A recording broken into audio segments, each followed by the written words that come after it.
സുഹൃത്തുക്കളെ, ഇന്ന് രാവിലെ ദൈവം അനാഥനാണ് എന്ന ചിന്ത എൻ്റെ മനസ്സിൽ കടന്നപ്പോൾ അത് നിങ്ങളുമായി പങ്കിടാതിരിക്കുവാൻ യാതൊരു മാർഗവുമില്ലാത്തത് കൊണ്ടാണ്, മറ്റൊരു പോംവഴിയും ഇല്ലാത്തത് കൊണ്ടാണ് ഞാൻ ഈ വീഡിയോ ചെയ്യുന്നത്. ഒരുപക്ഷെ ഞാനിത് പറയുമ്പോൾ നിങ്ങൾ അല്പം മംഗലാപ്പ് അനുഭവിപ്പാൻ സാധ്യതയുണ്ട് എന്നെനിക്കറിയാം. സർവചരാചരങ്ങളുടെയും അഭയമായ ദൈവം എങ്ങനെയാണ് അനാഥനാകുന്നത് എന്ന് ന്യായമായും നിങ്ങൾ ചോദിക്കണം. അങ്ങനെ ചോദിക്കും എന്ന സാധ്യത മുന്നമേ കണ്ടുകൊണ്ട് അതിന് ഒരു മറുപടി എന്ന വിധത്തിൽ തപ്പിയും തടഞ്ഞും ഇങ്ങനെയുള്ള കാര്യങ്ങൾ പ്രതിപാദിക്കുമ്പോൾ അത് 2 + 2 = 4 എന്ന് അവതരിപ്പിക്കുന്നത് പോലെ അവതരിപ്പിക്കുവാൻ സാധ്യമല്ലാത്തത് കൊണ്ട് വളരെ അവിടെ മുട്ടിയും ഇവിടെ മുട്ടിയും അന്വേഷിച്ചും കണ്ടെത്തിയും ചിലപ്പോൾ വഴിതെറ്റിയുമൊക്കെയാണ് ഇങ്ങനെയുള്ള വിഷയങ്ങൾ അവതരിപ്പിക്കാൻ. അങ്ങനെ മാത്രമേ എന്നെക്കൊണ്ട് കഴിയുകയുള്ളൂ എന്ന് എൻ്റെ കഴിവുകേട് അല്ലെങ്കിൽ പരിമിതി എവരെയും അറിയിച്ചു കൊള്ളട്ടെ. എന്നാൽ ഇങ്ങനെയുള്ള കാര്യങ്ങൾ അപ്രകാരമുള്ള പരിമിതി ഉണ്ടെങ്കിലും അവതരിപ്പിക്കുന്നതാണ് ഭംഗി.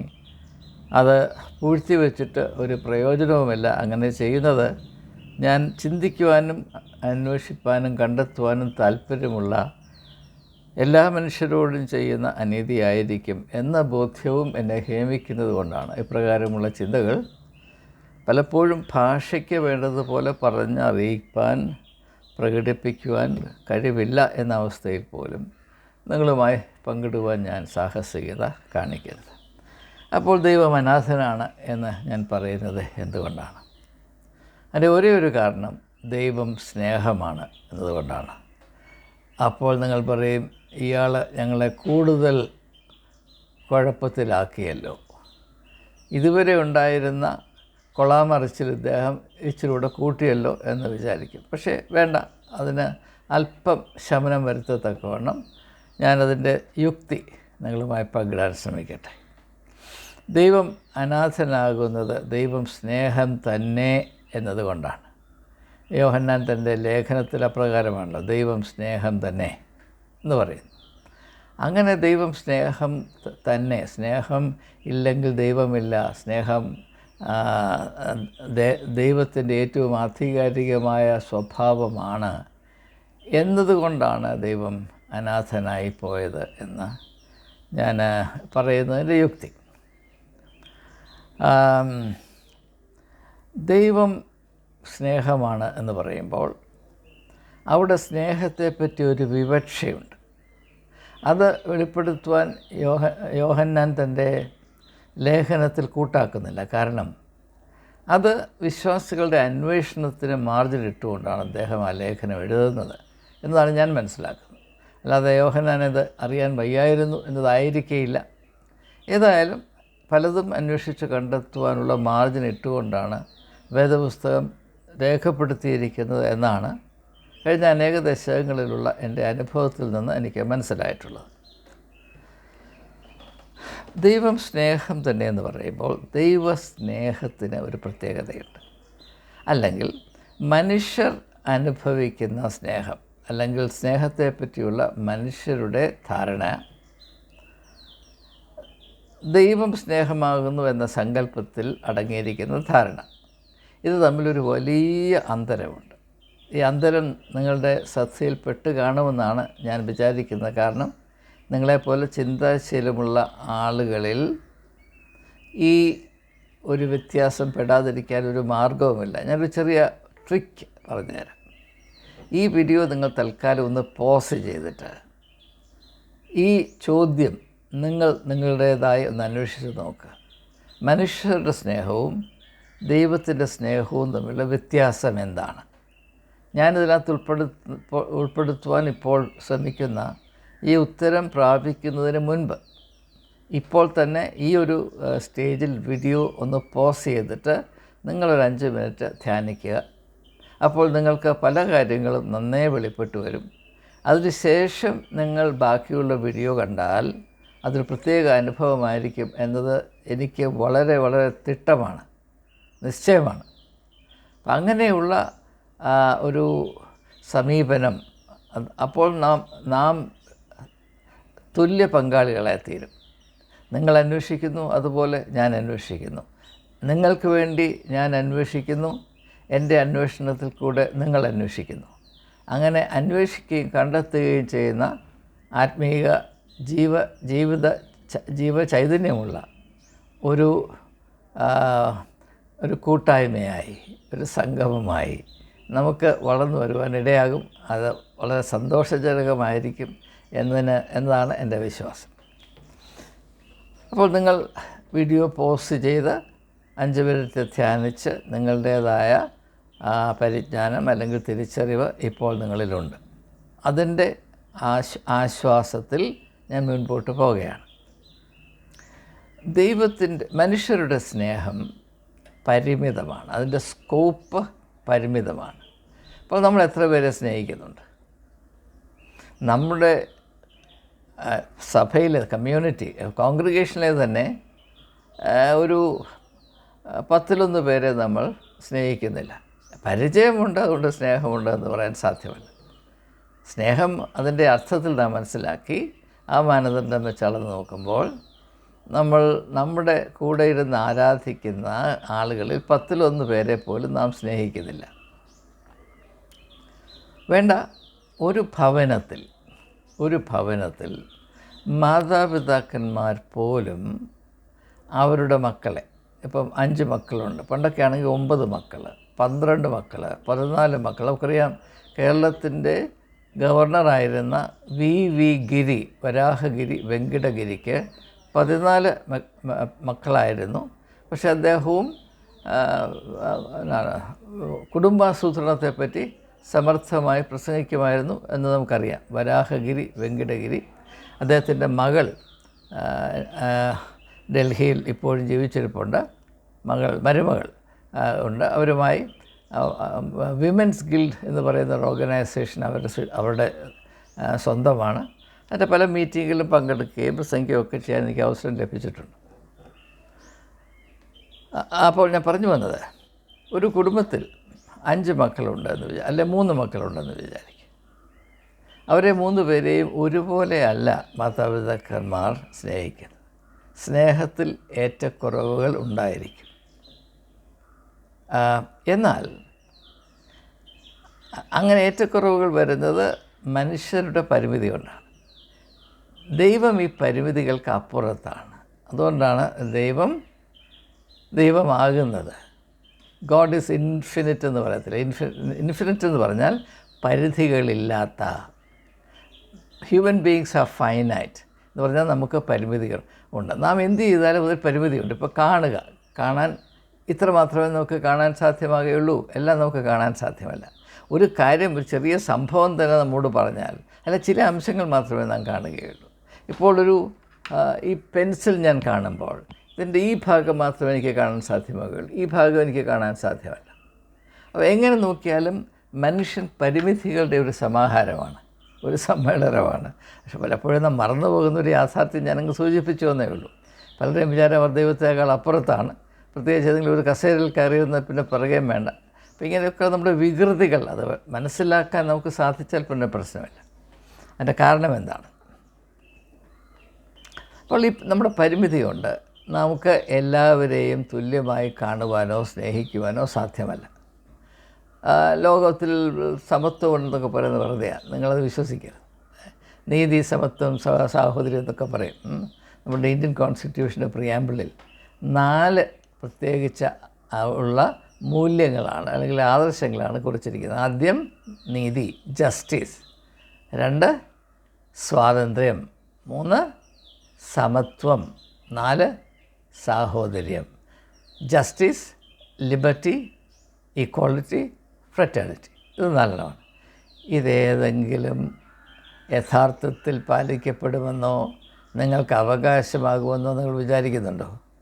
അയ്യോ, അത് വിചാരിക്കുന്നുണ്ടെങ്കിൽ ഇച്ചിരി രണ്ടാമതൊന്ന് ഒരു വീണ്ടും വിചാരം വേണം എന്ന് എനിക്ക് പറയാനുള്ളൂ. കൂടുതലാണ് ഞാൻ ആ ദിശയിലേക്ക് സഞ്ചരിക്കുന്നില്ല.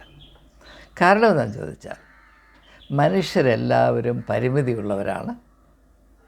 140 കോടി ആളുകൾ ഒരുമിച്ച് വസിക്കുമ്പോൾ എല്ലാവരുടെയും പരിമിതികളാണ് എപ്പോഴും പ്രവർത്തിച്ചു കൊണ്ടിരിക്കുന്നത്, എല്ലാവരുടെയും സ്വാതന്ത്ര്യമല്ല. അപ്പോൾ നമ്മൾ ഒരു സംഘടന ഉണ്ടാക്കുമ്പോൾ അതിലുള്ള സാധ്യത, അതിലെ അംഗങ്ങളുടെ പരിമിതികൾ അനുവദിക്കുന്ന സാധ്യതയുള്ളൂ. അതാണ് ഈ സംഘടിതമായി പ്രവർത്തിക്കുമ്പോൾ ഉണ്ടാകുന്ന ഒരു വിമിഷ്ടം. അത് ഞാൻ സാന്ദർഭികമെന്ന് സൂചിപ്പിച്ചു, അതിൻ്റെ പ്രധാനപ്പെട്ട വിഷയമല്ല.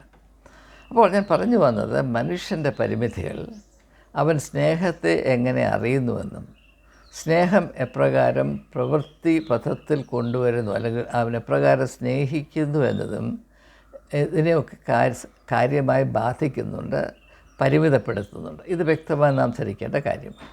എന്നാൽ ദൈവത്തിന് പരിമിതിയില്ല. ദൈവത്തെ പരിമിതപ്പെടുത്തി നിർത്തുന്ന മതിലുകളില്ല, അതിർവരമ്പുകളില്ല.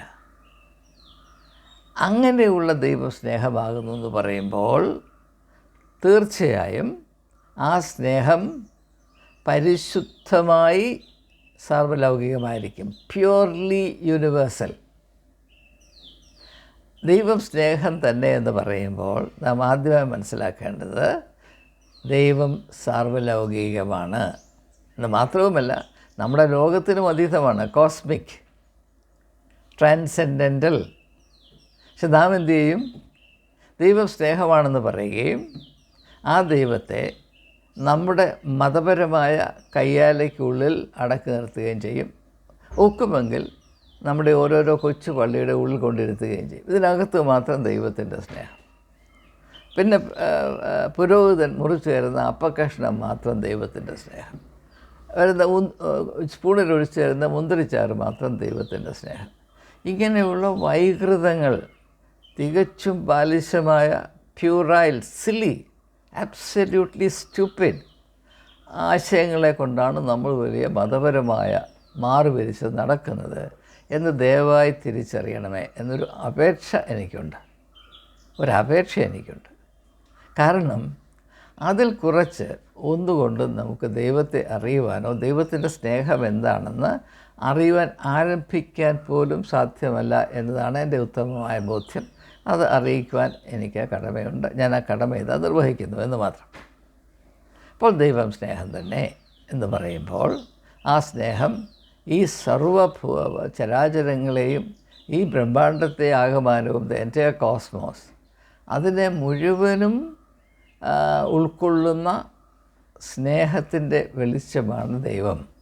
The great inexhaustible energy of love, സ്നേഹത്തിൻ്റെ അനന്തമായ ഊർജസ്സിൻ്റെ സ്രോതസ്സാണ് ദൈവം. അപ്പോൾ ആ സ്നേഹം എങ്ങനെയാണ് ഒരു സഭാ വിഭാഗത്തിൻ്റെ ഉള്ളിൽ ഒതുങ്ങി നിൽക്കുന്നത്? ആ സ്നേഹം എങ്ങനെയാണ് ചില ആളുകളുടെ നാവിൻ്റെ തുമ്പിലും കൈത്തുമ്പിലും ഇങ്ങനെ നിന്ന് ഈ ചിത്രശലഭം പുഷ്പത്തിൽ പോയിരിക്കുന്നത് പോലെ ഇരിക്കുന്നത്? എനിക്ക് മനസ്സിലാകാത്തതുകൊണ്ട് ഞാൻ ചോദിക്കുകയാണ്. അപ്പോൾ ഇനിയും പ്രശ്നത്തിൻ്റെ മൂർച്ചയിലേക്ക് കടക്കാം. അങ്ങനെ സാർവലൗകികമായ സ്നേഹമായ ദൈവം, ആ ദൈവത്തെ ഉൾക്കൊള്ളുവാൻ ഒരു സഭയ്ക്കും ഒരു മതത്തിനും കഴിയുകയില്ല. മനുഷ്യനിർമ്മിതമായ ഒരു ചട്ടക്കൂടിനും സാധ്യമല്ല. ഈ ലോകത്തിലുള്ള ഒരു സെയിൻറ്റിനും ഒരു വിശുദ്ധനും സാധ്യമല്ല. ഇതിനെല്ലാം അതീതമാണ് ദൈവസ്നേഹം. അതുകൊണ്ട് എന്ത് സംഭവിക്കുന്നു? ഇനിയും മനുഷ്യൻ്റെ പരിമിതി കുറച്ചുകൂടെ മനസ്സിലാക്കണം. മനുഷ്യൻ്റെ വൈകാരികമായ പരിമിതി എന്താണ്? അവൻ്റെ വികാരത്തിൻ്റെ പരിധിയിൽ അടങ്ങി നിൽക്കുന്ന ഒന്നിനെ മാത്രമേ സ്വന്തമായി സ്വീകരിക്കാൻ സാധ്യമാകുകയുള്ളൂ. അത് മനസ്സിലാക്കാൻ നമുക്ക് അല്പം ഒന്ന് ശ്രമിക്കാം. അതേറ്റവും നല്ല ഉദാഹരണം സ്ത്രീ പുരുഷ ബന്ധമാണ്. ഒരു പുരുഷൻ ഒരു സ്ത്രീയെ, ഒരു സ്ത്രീ ഒരു പുരുഷനെ സ്വന്തം എന്ന് ധരിക്കുകയും വിലമതിക്കുകയും കാത്തു സൂക്ഷിക്കുകയും ചെയ്യണമെങ്കിൽ ആ പുരുഷൻ, ആ സ്ത്രീ അവൻ്റെ ഭാര്യയോട് അല്ലെ അവളുടെ ഭർത്താവിനോട് മാത്രം പരിമിതപ്പെട്ട് നിൽക്കുന്ന സ്നേഹം പാലിക്കണം. മറ്റൊരാളോട് സ്നേഹമായി പോയെങ്കിൽ തകർന്ന് തരിപ്പണമായി തീരും. അങ്ങനെ ഒരു വ്യക്തിയെ നമുക്ക് സ്വീകരിപ്പാൻ സാധ്യമല്ല. അത് മാനുഷികമായ പരിമിതിയാണ്. ആ പരിമിതിയിൽ ഞാനും പെടും, നിങ്ങളെല്ലാവരും പെടും. അതുകൊണ്ട് തന്നെ ഒരു സഭയ്ക്ക് അതിൻ്റെ പരിധിയിൽ ഒതുങ്ങി നിന്ന് അവർക്ക് മാത്രം സ്നേഹം കാച്ചിക്കുറുക്കി കൊടുത്ത് മറ്റാർക്കും അത് കൊടുക്കാതെ അവർക്ക് വേണ്ടി മാത്രം കാത്തു സൂക്ഷിക്കുന്ന ഒരു ദൈവത്തെ മാത്രമേ ഉൾക്കൊള്ളുവാൻ സാധ്യമാകുകയുള്ളൂ. എല്ലാവർക്കും വേണ്ടി കരുതുന്ന ഒരു ദൈവത്തെ കാണുവാനോ മനസ്സിലാക്കുവാനോ അംഗീകരിക്കുവാനോ ഒരു സഭയ്ക്കും സാധ്യമല്ല, ഒരു മതത്തിനും സാധ്യമല്ല. അതുകൊണ്ടാണ് ഓരോ മതങ്ങളും അവരുടേതായ ദൈവത്തെ ഉണ്ടാക്കുകയും ദൈവം ഒന്ന് മാത്രമാണെന്ന് എല്ലാവരും പറയുകയും ചെയ്യുന്നത്. ഇത് പറയുന്നത് പൊട്ടത്തരമാണ് എന്നാരും മനസ്സിലാക്കാൻ ധൈര്യപ്പെടുകയില്ല. അപ്പോൾ നമുക്ക് എല്ലാ സഭകളെയും തുല്യമായി സ്നേഹിക്കുന്ന ഒരു യേശുവിനെ സ്വീകരിപ്പാൻ സാധ്യമല്ല. ഇപ്പോൾ യഹൂദന്മാർക്ക് തന്നെ യേശു ഒരു തലവനെയായി തീർന്നത്. അവർ വെറുത്തിരുന്ന ശമര്യക്കാരെ അവൻ സ്നേഹിച്ചു. അവർ പാപികളാണ് എന്ന് മുദ്ര കുത്തിയവരെ അവൻ ആശ്ലേഷിച്ചു. വേശ്യമാരെ കരുണയോടെ കാണുകയും അവർക്ക് നീതി ലഭിക്കത്തക്കവണ്ണം അവരെ കല്ലെറിഞ്ഞ് കൊല്ലുന്നതിന് പകരം അവരെ സംരക്ഷിക്കുകയും അവർക്ക് ജീവിതത്തിൽ പുതിയൊരു ആരംഭം പ്രാപിപ്പാൻ അവകാശം നൽകുകയും ചെയ്തു.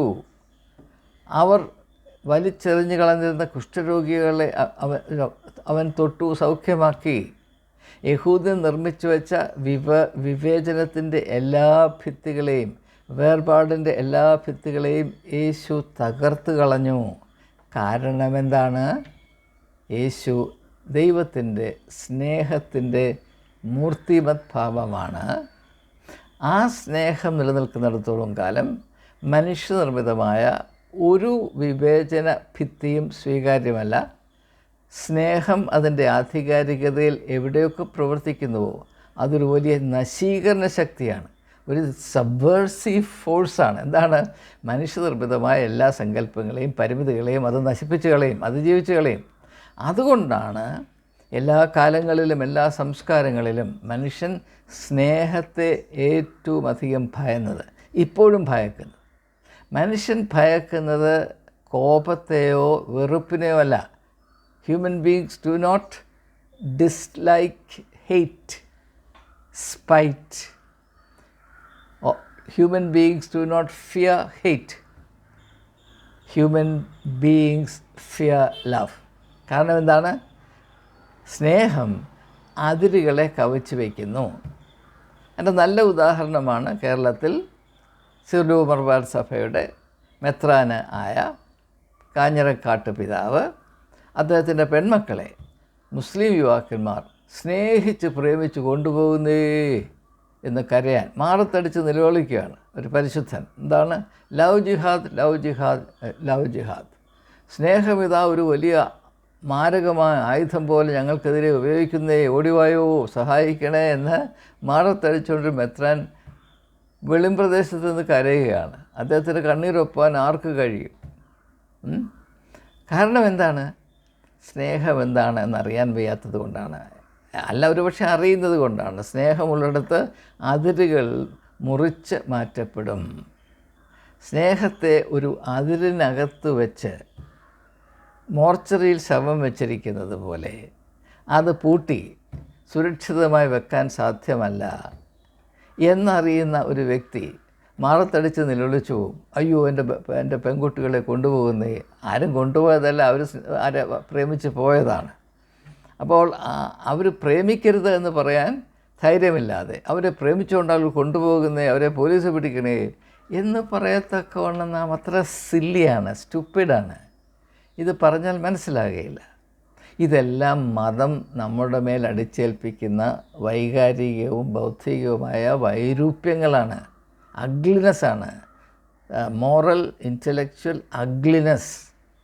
ഇത് പൊതുരംഗത്ത് അഭിമാനത്തോടുകൂടിയാണ് അവതരിപ്പിക്കുന്നത്. അങ്ങനെ വെളിയിൽ വന്ന് മാറത്തടിച്ച് കരഞ്ഞാൽ താനൊരു വലിയ സേവനം ചെയ്തു, താൻ ഒരു ഒരു ഒരു മതത്തിൻ്റെ ഹീറോ ആണ് എന്ന് ലോകം കരുതുമെന്നാണ് ഇദ്ദേഹം ധരിച്ചിരുന്നതെന്ന് പറയുമ്പോൾ വിവരശൂന്യതയ്ക്ക് എത്രമാത്രം മൂർച്ചയുണ്ട്, അതെവിടം വരെ പോകാം എന്ന് നിങ്ങൾക്ക് ഏതാണ്ട് ഊഹിക്കാവുന്നു. ഞാൻ എന്തായാലും കളിയാക്കാൻ പറഞ്ഞതല്ല. ഇപ്രകാരമുള്ള ബാലിശമായ കാര്യങ്ങൾ പൊതുരംഗത്ത് അവതരിപ്പിക്കരുത് എന്ന് അഭ്യർത്ഥിക്കാൻ ഞാനങ്ങ് ഇപ്രകാരം പറഞ്ഞു പോയതാണ്. അത് അങ്ങനെ പറയണമെന്ന് വിചാരിച്ചതുപോലുമല്ല. അപ്പോൾ ദൈവം അനാഥനാകാൻ കാരണം ഇതുവരെ നമ്മൾ പറഞ്ഞതിൻ്റെ വെളിച്ചത്തിൽ എൻ്റെ മനസ്സിലെ ചിന്ത വ്യക്തമായി നിങ്ങൾക്ക് ഗ്രഹിക്കാൻ കഴിയുമെന്നാണ്. ഞാൻ അതുകൊണ്ട് അത് അവതരിപ്പിച്ചിട്ട് ഞാൻ നിർത്താൻ പോവുകയാണ്. ദൈവം എന്തുകൊണ്ട് അനാഥനാകുന്നു? സ്നേഹനിധിയായ ദൈവത്തെ, അതായത് സർവ്വലോകത്തെയും ചരാചരങ്ങളെയും അതിരില്ലാതെ സ്നേഹിക്കുന്ന അതിരില്ലാത്ത ദൈവത്തെ, അല്ലെങ്കിൽ അതിരില്ലാത്ത സ്നേഹത്തിൻ്റെ അപ്രമേയനായ ദൈവത്തെ ഉൾക്കൊള്ളുവാൻ ഒരു മതത്തിനോ ക്രിസ്തു സഭയുടെ ഒരു സഭവിഭാഗത്തിനോ ഒരു വ്യക്തിക്കോ സാധ്യമല്ല. അതുകൊണ്ട് തന്നെ സ്നേഹവാനായ ദൈവത്തെ സ്വീകരിക്കുകയും അംഗീകരിക്കുകയും കൂടെ വസിക്കാൻ അനുവദിക്കുകയും ചെയ്യുന്ന ഒരു മതവും ഒരു സഭാവിഭാഗവും ഇല്ല എന്നതാണ് സത്യം. അതുകൊണ്ട് ദൈവത്തിൻ്റെ അവസ്ഥ എന്താണ്? ദൈവം അനാഥനാണ്, ദൈവം ഏകനാണ്.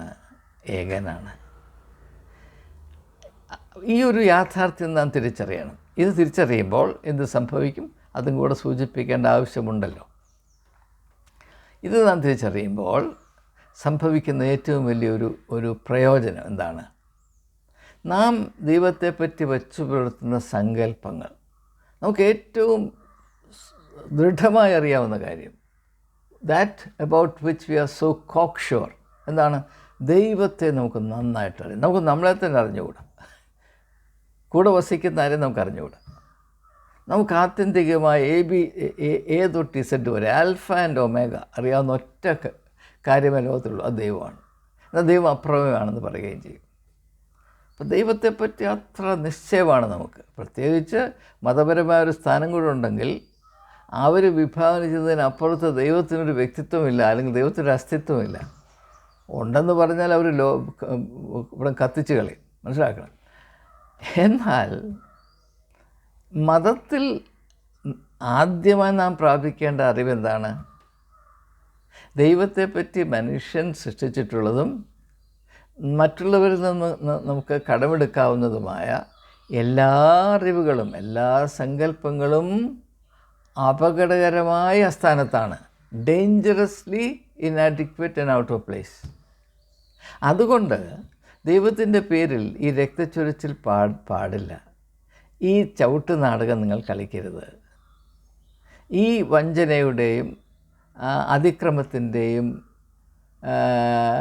പരിപാടികൾ നിങ്ങൾ ദൈവത്തിൻ്റെ പേരിൽ നിങ്ങൾ അപ്രകാരം ഉള്ള കാര്യങ്ങൾ ആവിഷ്കരിക്കണമെങ്കിൽ, ദൈവത്തിൻ്റെ പേരിൽ ആവിഷ്കരിക്കണമെങ്കിൽ, ദൈവം ഇന്നതാണെന്നും ഇപ്രകാരം മാത്രമാണെന്നും 100% അറിവിൽ മാത്രമേ അങ്ങനെ ചെയ്യാൻ സാധ്യമാകുകയുള്ളൂ, അല്ലേ? ഇപ്പോൾ കുരിശ് യുദ്ധം, ക്രൂസൈഡ് നടത്തി. അതെന്താണ്? ദൈവം ഇന്നത് മാത്രമാണ്, ഞങ്ങൾ പറയുന്നതിനപ്പുറത്ത് ദൈവമില്ല, ഞങ്ങളുടെ നിങ്ങളുടെ ദൈവത്തിൽ നിന്ന് ഞങ്ങൾ സംരക്ഷിക്കും, ഞങ്ങളുടെ ദൈവത്തിൻ്റെ അഭിമാനത്തിന് വേണ്ടി നിങ്ങളുടെ ദൈവത്തെ ഞാൻ അടിച്ചോടിക്കും, കാരണം ഒറ്റ ദൈവമേ ഉള്ളൂ. ഈ ഒരു ഭ്രാന്ത് എപ്പോഴാണ് ഞാൻ ഈ ചിന്തകൾ നിങ്ങളുമായി പങ്കിടുന്നത്? ഇന്നലെയും ഇന്നും ഇന്ത്യൻ മീഡിയ മുഴുവനും അയോധ്യയിലെ രാമക്ഷേത്രത്തെ പറ്റിയാണ്. അവിടെ ഇതാ മറ്റൊരു ദൈവം പൊന്തി വരുന്നു. അമ്പലം പണിയുന്നതിനോ ആളുകൾ അവരുടെ വീര്യമോ ധനമോ രാഷ്ട്രീയമായ എന്താണ് പറയുന്നത് തലയെടുപ്പോ കാണിക്കുന്നതിന് എനിക്കൊരു പ്രശ്നവുമില്ല. പക്ഷേ ഇതൊക്കെ ദൈവത്തിൻ്റെ പേരിലാണല്ലോ. പിന്നെ പല ദൈവങ്ങളുള്ളത് കൊണ്ട് ഇതൊരു പ്രശ്നമല്ല. പോട്ടെ, ഞാൻ അത് കൂടുതലായിട്ട് പ്രതിപാദിക്കുന്നില്ല. ക്രിസ്ത്യാനികളെ സംബന്ധിച്ചിടത്തോളം അവരിത് കാണിക്കുമ്പോൾ പ്രശ്നമാണ്. കാരണം അവരേക ദൈവത്തിൽ വിശ്വസിക്കുന്നു അതുകൊണ്ട് തന്നെ. പക്ഷേ ദൈവത്തെ വിശ്വസിക്കുന്നതുകൊണ്ട് നാം അത്തരം കൊണ്ട് ഏറ്റുപറയുമ്പോൾ നാം ദൈവത്തെ സ്നേഹിക്കുന്നു എന്നർത്ഥമില്ല. കൽപ്പന എന്താണ്? നിൻ്റെ ദൈവമായ യഹോവയെ പൂർണ്ണ ആത്മാവോടും പൂർണ്ണ ഹൃദയത്തോടും പൂർണ്ണ മനസ്സോടും പൂർണ്ണ ശക്തിയോടും സ്നേഹിക്കണം. ദൈവത്തെ സ്നേഹിക്കുന്നത് എങ്ങനെയാണ് ആരും നിങ്ങളോട് പറഞ്ഞിട്ടില്ല, ഞാൻ പറയട്ടെ. ദൈവത്തെ സ്നേഹിക്കേണ്ടത് ദൈവസ്നേഹത്തിൻ്റെ ആധികാരികമായ സ്വഭാവം എന്താണെന്ന് അറിഞ്ഞിട്ടാണ്. ഇപ്പോൾ ഞാൻ നിങ്ങളുടെ ഒരാളെ സ്നേഹിക്കണമെങ്കിൽ ആ വ്യക്തിയുടെ പ്രത്യേകത അറിഞ്ഞിട്ട് മാത്രമേ എനിക്ക് സ്നേഹിക്കാൻ കഴിയുകയുള്ളൂ. ഒരു പുരുഷൻ ഒരു സ്ത്രീ ഒരു സ്ത്രീ ഒരു പുരുഷനെ സ്നേഹിക്കണമെങ്കിൽ അവർ പരസ്പരമായുള്ള അവരുടെ വ്യക്തിത്വത്തിൻ്റെ ആധികാരികത അറിഞ്ഞും മാനിച്ചും മാത്രമേ സ്നേഹിക്കാൻ കഴിയുകയുള്ളൂ. എന്നാൽ നാം ദൈവത്തെ സ്നേഹിക്കുന്നു എന്ന് പറയും. ദൈവത്തിൻ്റെ സ്നേഹം എന്താണെന്ന് മനസ്സിലാക്കാൻ അല്പം പോലും കൂട്ടാക്കാതെയും ഇരിക്കുമ്പോൾ അതെന്ത് സ്നേഹമാണ് എന്ന് എനിക്ക് വാസ്തവത്തിൽ അത്ഭുതം തോന്നിയിട്ടുണ്ട്. ഇപ്പോൾ ആ അത്ഭുതം വർദ്ധിച്ചുകൊണ്ടേയിരിക്കുന്നു. അപ്പോൾ ദൈവത്തെ സ്നേഹിക്കുക എന്ന് പറയുമ്പോൾ ദൈവത്തെ അറിയുവാൻ, മാനിക്കുവാൻ, ദൈവസ്നേഹം എന്ത് എന്ന് പ്രത്യേകിച്ച് സൂക്ഷ്മമായി മനസ്സിലാക്കുവാനും അതിൽ കൂടെ ഉത്ഭവിക്കുന്ന ഭക്തി ആദരവുകളോടെ ദൈവത്തോട് കടപ്പാട് കാണിക്കുവാനും അനുവർത്തിക്കുവാനും നമുക്ക് കടമയുണ്ടാകുന്നതിൻ്റെ അർത്ഥം. അല്ലാതെ സ്നേഹത്തെ ഒരു വാക്കായി നാക്കിൻ്റെ തുമ്പിലിട്ട് ഉരുട്ടുന്ന കാര്യമല്ല ഇവിടെ പറയുന്നത്. എന്നാൽ അങ്ങനെ ആരും ചെയ്യാത്തത് കൊണ്ട് ഒരു സംഘടിതമായ കൂട്ടായ്മയ്ക്കും ഒരു സഭയ്ക്കും ഒരു മതത്തിനും സ്നേഹവാനായ ദൈവത്തെ ഒരു കാലത്തും സ്വീകരിക്കാൻ വയ്യാത്തത് കൊണ്ട്. കാരണം അപ്രകാരമുള്ള ദൈവത്തെ സ്വീകരിച്ചാൽ ഇത് മുഴുവനും അടച്ചു പൂട്ടേണ്ടി വരും. ഈ വിഭജനത്തിൻ്റെ വിഭജനത്തിൻ്റെ ഏറുമാടക്കടകൾ, അല്ലെങ്കിൽ സൂപ്പർ ബസാർ, അല്ലെങ്കിൽ മോൾ, ഇതെല്ലാം അഴിച്ചു കളയേണ്ടി വരും. ദൈവത്തിൻ്റെ സ്നേഹം സർവ്വലൗകികമാണെന്നും അതെല്ലാവരെയും തുല്യമായി ആശ്ലേഷിക്കുന്നുവെന്നും അവിടെ പക്ഷാഭേദമില്ല എന്ന അപ്പോസ്തലപ്രവൃത്തി പുസ്തകത്തിൻ്റെ 10-ാം അധ്യായത്തിലും 11-ാം അധ്യായത്തിലും വളരെ വ്യക്തമായി വിശദിച്ച് പ്രസ്താവിച്ചിരിക്കുന്നത് പോലെ അപ്രകാരമുള്ള അതിരില്ലാത്ത ഒരു സ്നേഹത്തിൻ്റെ സ്രോതസ്സാണ് ദൈവമെങ്കിൽ ആ ദൈവത്തെ ഒരു പരിധിക്കുള്ളിലും ഒതുക്കാൻ കഴിയുകയില്ലെന്ന് സാമാന്യ ബുദ്ധിയുള്ളവർക്ക് തിരിച്ചറിയുവാൻ അല്പം പോലും വിഷമമുണ്ടാകുകയില്ല. അങ്ങനെയുള്ളൊരു ദൈവത്തെ ഉൾക്കൊള്ളുവാൻ ഒരു സഭയ്ക്കും സാധ്യമല്ല, ഒരു മതത്തിനും സാധ്യമല്ല. ഞാൻ ആവർത്തിക്കുന്നത് നിങ്ങൾ ക്ഷമിക്കണം. മനഃപൂർവ്വം ആവർത്തിക്കുന്നതാണ്, അറിയാതെ ചെയ്യുന്നതല്ല. മനഃപൂർവ്വം കാരണം ഇങ്ങനെയുള്ള കാര്യങ്ങൾ നമ്മുടെ ഉള്ളിൽ പതിയേണ്ട അത്യാവശ്യമുള്ളത് കൊണ്ട് തന്നെ. അതുകൊണ്ടാണ് ഞാൻ നിങ്ങളോട് പറയുന്നത്, ഒരു സംഘടിത സ്ഥാപനത്തിൻ്റെ ഉള്ളിലും നിങ്ങൾക്ക് ദൈവത്തെ സ്നേഹിക്കാനുള്ള അവകാശമോ സ്വാതന്ത്ര്യമോ ഉണ്ടാകുകയില്ല. നിങ്ങൾ ദൈവത്തെ സ്നേഹിക്കുന്നുവെങ്കിൽ ദൈവത്തിൻ്റെ സ്വഭാവത്തോട് താതാത്മ്യം പ്രാപിക്കും. അങ്ങനെ നിങ്ങൾ ദൈവത്തിൻ്റെ സ്വഭാവത്തോട് താതാത്മ്യം പ്രാപിക്കുമ്പോൾ സഭ നിങ്ങളോട് ആവശ്യപ്പെടുന്നത് പോലെ നിങ്ങളുടെ കൂറ് ഞങ്ങളോടുകൂടെ മാത്രമായിരിക്കണം എന്ന് പറയുന്ന കാര്യങ്ങൾ, അതിൽ ചുറ്റിപ്പറ്റി നിൽക്കുന്ന വൈകൃതങ്ങൾ, ഇവയൊന്നും നിങ്ങൾക്ക് സ്വീകാര്യമാകുവാൻ സാധ്യമല്ല. അതിനെ അതിജീവിച്ച് നിങ്ങൾക്ക് പോകേണ്ടി വരും. മറ്റുദാഹരണം പറഞ്ഞാൽ, ഞാൻ ഭാരതത്തെ സ്നേഹിക്കുന്നു എന്ന ആശയം എൻ്റെ ഏറ്റവും പ്രധാനപ്പെട്ട ചുമതല പാകിസ്ഥാനെ വെറുക്കുന്നു എന്നതാണ്. ഭാരതത്തെപ്പറ്റി എനിക്കുള്ള സ്നേഹത്തിൻ്റെ ഉള്ളിൽ കഴമ്പുണ്ടോ എന്നുള്ളത് ആർക്കും ഒരു പ്രശ്നമല്ല. ഞാൻ പാകിസ്ഥാനെ വെറുക്കുന്നുണ്ടോ ഇല്ലയോ, ഞാൻ പാകിസ്ഥാനിൽ എന്തെങ്കിലും നന്മയുണ്ടെന്ന് പറഞ്ഞാൽ തീർന്നു, പിന്നെ ഞാൻ ഇന്ത്യക്കാരനല്ല, ഇവിടുന്ന് പോയി അവിടെ പോയി താമസിക്കാൻ പറ്റും. ഇതാണ് അത്രമാത്രം ബാലിശമാണ് സ്നേഹത്തെ പറ്റിയുള്ള നമ്മുടെ ധാരണ എന്ന യാഥാർത്ഥ്യം നാം തിരിച്ചറിയാൻ വേണ്ടിയാണ് ഞാൻ ഈ ആശയം അവതരിപ്പിച്ചത്. ഞാനിതുവരെ പറഞ്ഞ കാര്യത്തിൽ എന്തെങ്കിലും കഴമ്പുണ്ടെങ്കിൽ ഞാൻ ആദ്യം പറഞ്ഞ കാര്യം അതിലേക്ക് വീണ്ടും വരികയാണ്, ഓർമ്മ പുതുക്കുന്നതിന് വേണ്ടി മാത്രം. ദൈവം അനാഥനാണ്, ദൈവം ഏകനാണ്. അവനെ സ്നേഹിക്കുകയും അവൻ്റെ സ്നേഹത്തിൻ്റെ അന്തസത്തയും സ്വഭാവവും തനിമയും സ്വീകരിച്ച് അതിൻ്റെ വിശാലത ഉൾക്കൊണ്ടുകൊണ്ട് ദൈവത്തോട് ബന്ധം പുലർത്തുകയും അങ്ങനെ ബന്ധം പുലർത്തുന്നത് കൊണ്ട് ഈ ലോകത്തോടുള്ള നമ്മുടെ പ്രതികരണത്തിൽ വ്യത്യാസം വരികയും ചെയ്യുന്ന ഒരവസ്ഥയിലേക്ക് നമുക്കായിത്തീരുവാൻ ആവശ്യമുണ്ട്. അതാണ് വിടുതൽ എന്ന് പറയുന്നത്. യേശു നൽകുന്ന വിടുതൽ ദൈവത്തോട് നമ്മെ നിരപ്പാക്കുന്ന വിടുതലാണ്. ദൈവത്തോട് നിരപ്പാക്കുക എന്ന് പറഞ്ഞാൽ നമ്മുടെ സ്വഭാവവും ദൈവത്തിൻ്റെ സ്വഭാവവും ഒന്നുപോലെ ആയിത്തീരത്തക്കവണ്ണമുള്ള ഒരത്ഭുതകരമായ രൂപാന്തരം നമ്മിൽ സംഭവിക്കുന്നതാണ്. അതുകൊണ്ടാണ് പറയുന്നത് ഒരു ക്രിസ്തുവിലാൽ അവൻ ഒരു പുതിയ സൃഷ്ടിയാണ് എന്ന് പറയുന്നത്. ആ സൃഷ്ടിയുടെ ആധികാരികമായ സ്വഭാവം ദൈവത്തിൻ്റെ സ്നേഹത്തിൻ്റെ സ്വഭാവം മാനിച്ചുകൊണ്ട്, പരിപൂർണമായി അംഗീകരിച്ചുകൊണ്ട് ദൈവത്തെ സ്നേഹിക്കുകയും ആ സ്നേഹം നിർദ്ദേശിക്കുന്ന വിധത്തിൽ ലോകത്തോട് നമ്മുടെ എല്ലാ ബന്ധങ്ങളെയും പുനഃപരിശോധിച്ച് പുനർനിർമ്മിക്കുകയും അതിനനുസരിച്ച് ജീവിക്കുകയും ചെയ്യുക എന്നതത്രേ. അങ്ങനെ വരുമ്പോൾ, അങ്ങനെ ആ ഒരു അനുഭവത്തിലേക്ക് ആരെങ്കിലും കടന്നു വരുവാൻ താല്പര്യപ്പെട്ടാൽ, അങ്ങനെ കടന്നു വന്നാൽ അവർ ദൈവമക്കളായിത്തീരും. അപ്പോൾ ദൈവത്തിൻ്റെ ഈ ഏകാന്തത അവസാനിക്കും. അപ്പോൾ എനിക്കറിയാം, ഞാൻ ഏകാന്തതൊക്കെ പറഞ്ഞ് നിങ്ങൾ പറയാം, അപ്പോൾ പിന്നെ പുത്രനാദൈവം പരിശുദ്ധാത്മാദൈവം അതൊക്കെ ഉണ്ട്. പക്ഷേ മനുഷ്യനുമായിട്ടുള്ള ബന്ധം ദൈവം സ്നേഹമാകിയാൽ വളരെ പ്രാധാന്യം അർഹിക്കുന്നതാണ്. മാനുഷികമായ തലത്തിലെ ഏകാന്തതയെപ്പറ്റിയാണ് ഞാൻ പറയുന്നത്, തൃത്വത്തിലെ ഏകാന്തതയെപ്പറ്റിയല്ല ഞാൻ പറയുന്നത്. അതേ അർത്ഥത്തിൽ ചിലർ പറയുന്ന കാര്യങ്ങൾ ശ്രദ്ധിക്കുന്നതിൽ എന്തെങ്കിലും ന്യൂനതയുണ്ടോ എന്ന് മാത്രം, അർത്ഥം കേൾക്കാൻ താല്പര്യമില്ലാതെ കുറ്റം കണ്ടുപിടിക്കാനായിട്ട് കേൾക്കുന്നവർക്ക് ഞാൻ പറയുന്നത് മുഴുവനും പുഴുക്കുത്താണ് എന്ന് വിചാരിക്കും. ആയിരിക്കാം, എനിക്കതിൽ ചില ആശയങ്ങൾ തീർച്ചയായും എനിക്ക് അനുദിനം കൃപയാൽ ലഭിക്കുന്നുണ്ട്. അത് നിങ്ങൾക്ക് പകരുവാനായി ഞാൻ തത്രപ്പെടുമ്പോൾ അതേ അർത്ഥത്തിൽ ആത്മാവിൽ നിങ്ങളത് സ്വീകരിക്കും. ഭൂരിപക്ഷം ആളും സ്വീകരിക്കും.